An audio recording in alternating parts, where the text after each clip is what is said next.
नमस्कार। श्रद्धा हो श्रवण जैसी सबरी सी भक्ति हो, श्रद्धा हो श्रवण जैसी सबरी सी भक्ति हो, हनुमत के जैसा अद्भुत निष्ठा और शक्ति हो।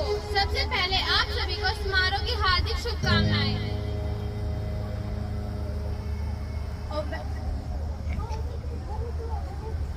A very cheerful and pleasant morning to honorable guests, respected teachers, and all my dearest friends. I am Kanika from class 8 of Farikulam International School. Lakshman सा भाई हो, कौशल्या माई हो, स्वामी तुम जैसा मेरा रघुराई हो। आज हम आप सबके सामने रामलीला की इस एक सामाजिक प्रस्तुति के सीता हरण का आरंभ करना चाहते हैं। Today we are going to present the episode of Sita Haran by Ravan in front of all of you in our elegant ad.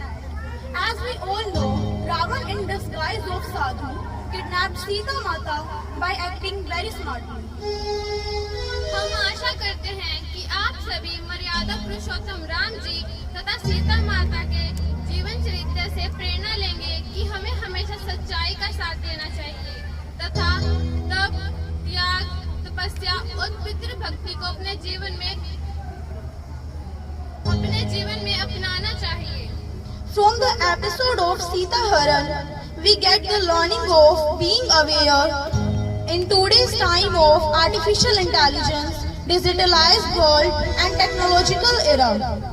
Let's watch together this act and try to learn from this act and apply these learnings in your lifestyle. Divya पथ प्रदक्षक हो तुम, मन में मंगल भाव भरो। दिव्य पथ प्रदक्षक हो तुम, मन में मंगल भाव भरो। यौवन की दिव्य शक्ति से बुराइयों का संहार करो। इन्हीं प्रेरणात्मक पंक्तियों से हम सीता हरण अध्याय की शुरुआत करने जा रहे हैं।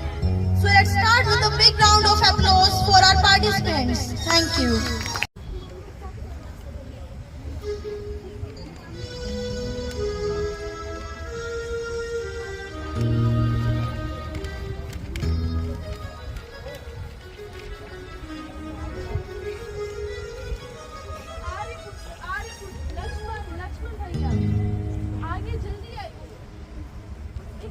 दृश्य देखा है।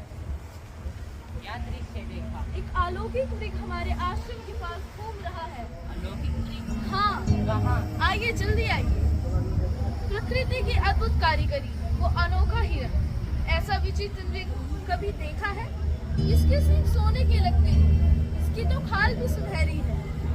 सचमुच अद्भुत विलक्षण। देखा लक्ष्मण? देख रहा हूँ।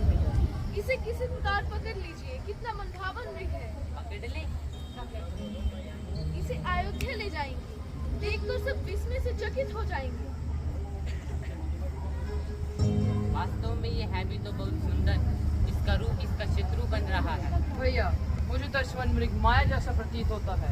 यह प्रकृति के विरुद्ध है, असंभव है। इस प्रकृति में कुछ भी असंभव नहीं है लक्ष्मण। जो भी तुम कल्पना कर सकते हो, वह इस प्रकृति में कहीं न कहीं गढ़ा जा चुका है। यह भगवान की माया है। परंतु भैया, मुझे कोई राक्षसी माया प्रतीत होती है। यदि आप दोनों भाई ऐसे ही तर्क करते रहेंगे, इतने में हिरन भाग जाएगा। सीधे अगर तुम्हारी यही इच्छा है तो मैं इच्छा को अवश्य पूरी करूँगी। और इस इच्छा को पूरी करने के लिए मैं जाता हूँ।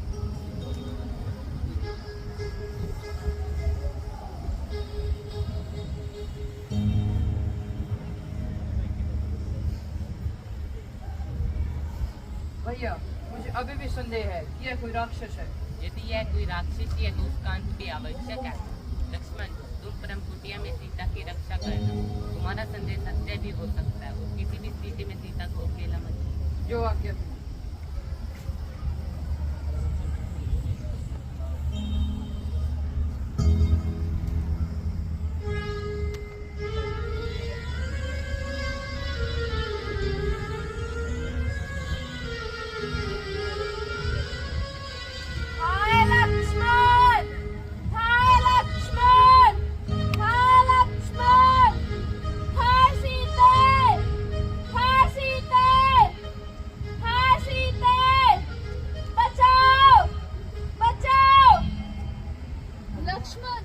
लक्ष्मण, तुमने सुना? तुम्हारे भैया का स्वर है। वो अवश्य किसी संकट में फंस गए होंगे। जाओ लक्ष्मण जाओ, उनकी सहायता करो। लक्ष्मण क्या हुआ, तुम जाते क्यों नहीं? मैं भैया को जानता हूँ, ये कदाचित भैया की आवाज नहीं है, यह कोई धोखा है। आप धीरज रखिए, उनका कोई बाल भी बाका नहीं कर सकता। धीरज? जिसके पति के प्राण संकट में हो वो धीरज कैसे रख सकती है? लक्ष्मण, क्या तुम राक्षसों के डर के मारे अपने प्राण बचाने के लिए नहीं जा रहे हो? क्या इस समय तुम्हारा यही कर्तव्य है? मेरा एक ही कर्तव्य है, अपने भाई श्री राम की आज्ञा का पालन करना। इसलिए मैं आपको किसी भी परिस्थिति में अकेला छोड़कर नहीं जा सकता। आज तो तुम अधर्म पर ही उतर गए हो, जिद्दी तो तुम सदा से रहे हो, परंतु कायरता भी दिखाओगे, इसकी मुझे उम्मीद नहीं। भाभी, ठीक है, आज आपकी आज्ञा का पालन करने के लिए लक्ष्मण अपने भाई श्री राम की आज्ञा का उल्लंघन करता है। माता, आप कुटिया में चली जाइए।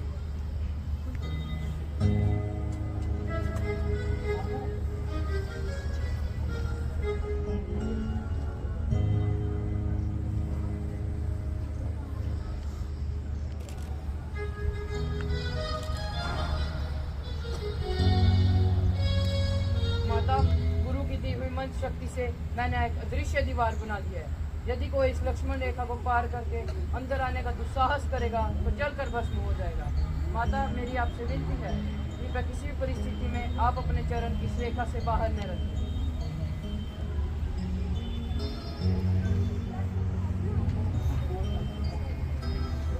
भिक्षां देहि, भिक्षां देहि, भिक्षां देहि, भिक्षां देहि। प्रणाम महात्मन, कल्याण हो। देवी, हम बहुत दूर से आए हैं। देवी, हम भूखे हैं। तुम्हारी कुटिया देखकर इस आशा से आए हैं कि हमें यहाँ भोजन मिल जाएगा। अवश्य महात्मन, आप यहाँ ठहरिए, मैं आपके लिए यथासंभव भोजन लाती हूँ।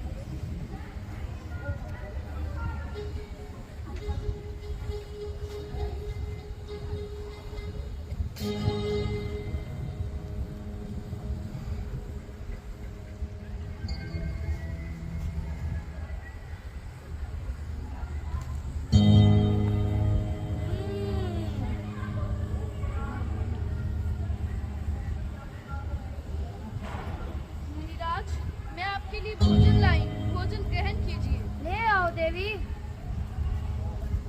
भगवान, मैं इस सीमा से बाहर नहीं आ सकती, आप ही को कष्ट करना होगा। देवी, तुम हमारा तिरस्कार कर रही हो। नहीं नहीं अतिथि देवता, ठीक है, हम तुम्हारे द्वार से भूखे ही चले जाते हैं। इस अपमान के बदले हम तुम्हें श्राप देंगे।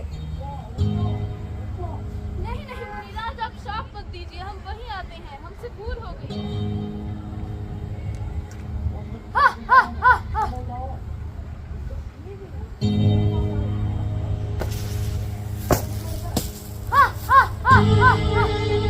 हा हा हा हा हा। रावण, लंकेश्वर, तुम्हारी शुद्धता देखकर रावण तुम्हारे द्वार पर स्वयं भिक्षा लेने आया है। और तुम इस समय यहाँ से चले जाओ, नहीं तो मेरे पति एक ही बार में तुम्हें तुम्हारी लंका से ही जला देंगे। तुम जिस पति का मान करती हो वो तो धरती पर मानव मात्र है। हम जिन राक्षसों के राजा हैं वो इन मानवों को अपना आहार समझते हैं। तुम मेरी शक्ति नहीं जानते। जानती हूँ, तुम्हारा इतना साहस, एक गीदड़ होकर सीधने की कामना करते हो। तुम्हारा अंत समय आ गया है, यदि प्राण प्यारे है तो निकल जाए यहाँ से। हमारा इतना अपमान करने का दुस्साहस किसी का नहीं। एक पति पिता स्त्री पर को निष्ठित आने का दुस्साहस भी किसी में नहीं है। तेरे साथ तेरे सारे कुल वचन विनाश हो जाएगा, हट जा मेरे सामने। अब तुम्हें रावण के हाथों से कोई नहीं बचा सकता, इसलिए चुपचाप अपनी सहमति से मेरे साथ चलो। हा हा हा हा हा हा हा हा हा हा। रुको रावण, रुको। सीता माता, सीता माता। महात्मा जटायु, मेरी सहायता कीजिए, इस पापी रावण से मेरी रक्षा कीजिए। तुम चिंता न करो पुत्री, मेरे जीते जी ये तुम्हें नहीं ले जा सकता। रावण, तुम सीता माता को छोड़ दो, नहीं तो तुम अंत को प्राप्त करोगे। मूर्ख जटायु, रावण को शिक्षा देने आए हो, जाओ किसी पेड़ पर बैठकर विश्राम करो, मेरे रास्ते में मत आओ।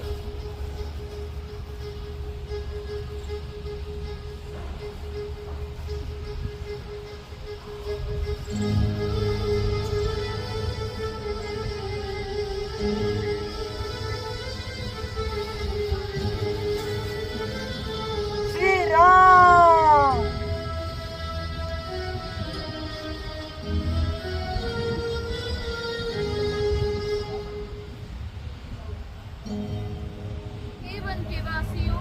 ये आभूषण मेरे पति को दिखा देना और कह देना मुझे रावण उठा ले गया है। इससे कोई लाभ नहीं होगा।